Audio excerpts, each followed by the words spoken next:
A common night in Paris, August 1997. The wet asphalt reflects the city lights that never sleep, an oily sheen beneath the thin mist that hangs over the River Seine. But in the early hours of that morning, the silence that followed the dry, metallic crash in the Alma Tunnel was unlike any other. It wasn't a silence of peace, but of vacuum, an oppressive weight that seemed to freeze time itself. The world stopped to mourn the people's princess, flooding the streets of London with a sea of flowers and candles. Yet while cameras focused on devastated faces and the gates of Kensington, a shadow moved with surgical precision in the corridors of power. Someone carried a truth that never made the headlines, a truth that didn't fit into official obituaries.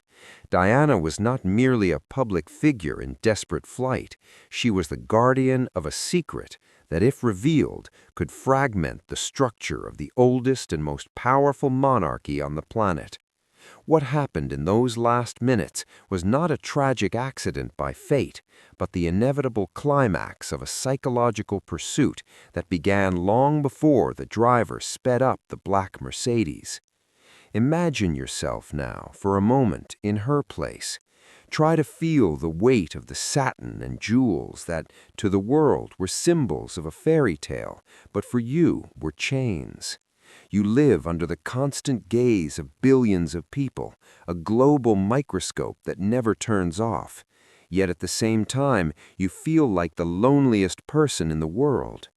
Imagine discovering something that completely changes your family's history, a secret so dense it shouldn't even be thought of, let alone spoken. Would you trust the people around you, those who swore to protect you, or would you see a potential enemy in every shadow? If you were carrying a weight capable of toppling empires, how far would you go to protect yourself and, above all, your children? That is the question that echoes in the empty corridors of palaces to this day, a whisper that the wind carries among ancient tapestries. The answer is hidden in a series of events that official history tried with chilling efficiency to erase from all records. The narrative we were sold speaks of relentless paparazzi and a drunk driver. It's a convenient, linear, and easy-to-digest explanation for a weary public. But the reality is far denser, more viscous, and more unsettling. Months before that fateful night, Diana began to notice small yet disturbing discrepancies in her routine. These were details no one else perceived. Phone calls that ended with a dry click and silence as soon as she answered. Correspondence that arrived with the seal subtly violated, leaving a trail of doubt in the air.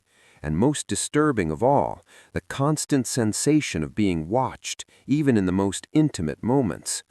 Her isolation was not a spontaneous choice. It was a meticulous architecture designed by invisible hands that knew exactly where to press. She wasn't just being watched, she was being emotionally surrounded, like a prey slowly herded into the center of a net. They say fear is a silent master, but for Diana, it became a noisy companion. She decided to confront it in the only way she knew how, by documenting. She began to record her darkest thoughts on cassette tapes, fragments of conversations overheard behind heavy doors, and observations that painted a scenario of internal conspiracy of astonishing proportions. There was a name, whispered only, of someone within the system who coordinated what she called, in her most private notes, the Great Cleansing. This was not about immediate physical elimination. That would be too obvious, too vulgar for such a refined institution. This was about a destruction of reputation and sanity, an erosion so profound that when the inevitable end came, no one would dare question the official version of events. The human drama behind the crown reveals that the higher one climbs in the world's hierarchy, the more rarefied, chilling, and dangerous the air becomes. Diana's isolation in her last months of life was absolute, almost cinematic in its cruelty. Longtime friends, people who had frequented her inner circle for decades, simply distanced themselves without a single plausible explanation. Invitations to dinners were canceled at the last minute. Phones stopped ringing.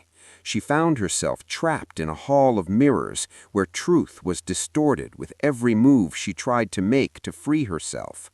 The tension in her Kensington apartment was so thick that it could be felt by anyone who entered.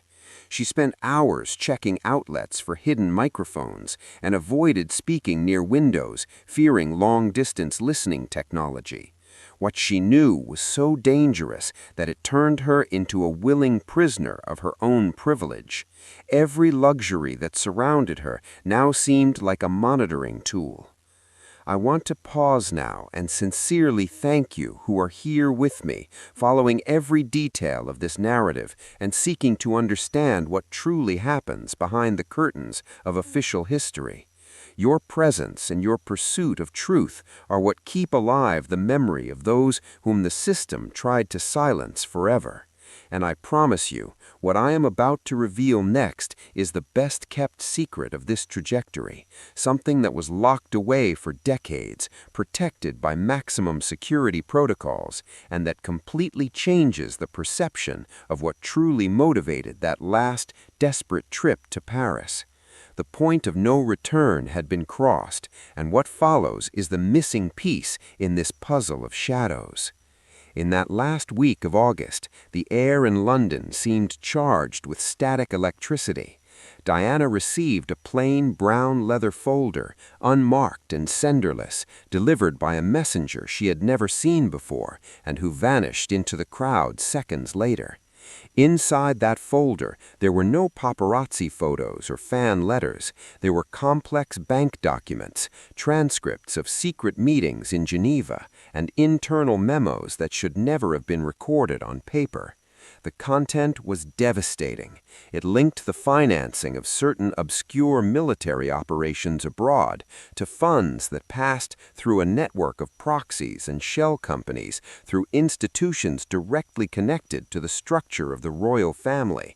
Diana did not merely hold a personal drama where proof of marital betrayal. She held material evidence of a scheme of corruption and influence peddling that crossed continental borders.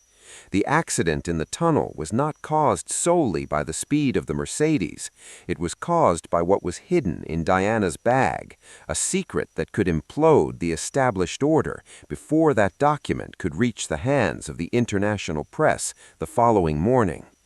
Witnesses who were near the tunnel that night, many of whom were never formally called to testify, described an intense white light, a blinding flash that preceded the sound of the impact against the 13th concrete pillar.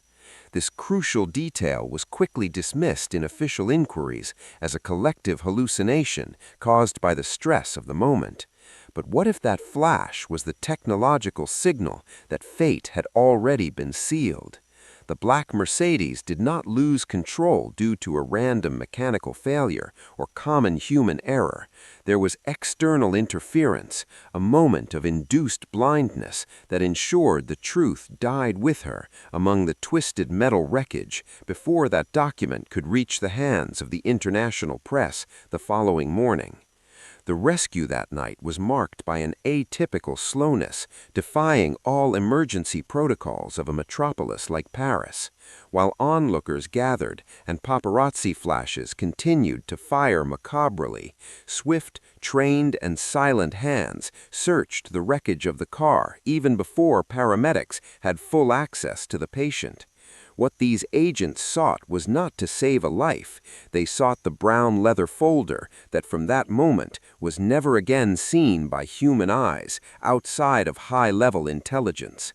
The silence that followed in the white, cold corridors of the Salpêtrière Hospital was the final act of a play written by scriptwriters who do not allow for improvisations or open endings. Diana was gone, and with her the physical evidence that could have changed the course of European geopolitics and shaken the foundations of centuries-old institutions. What remains for us, decades later, are the questions that stubbornly refuse to be silenced. Why was the car taken for complete destruction so quickly, preventing more detailed, independent forensic analysis? Why did the tunnel's security cameras, which were operational minutes before the accident, suffer an inexplicable technical failure precisely at that critical minute? Diana's story teaches us painfully that the dazzling brilliance of fame often serves only to conceal the densest shadows of absolute power. She was a woman who, driven by a mixture of courage and desperation, dared to look directly into the abyss, and the abyss, feeling its existence threatened, decided to return her gaze with overwhelming force. The tragedy we witnessed is not just the loss of a devoted mother, a charismatic princess, or an icon that set global trends. It is the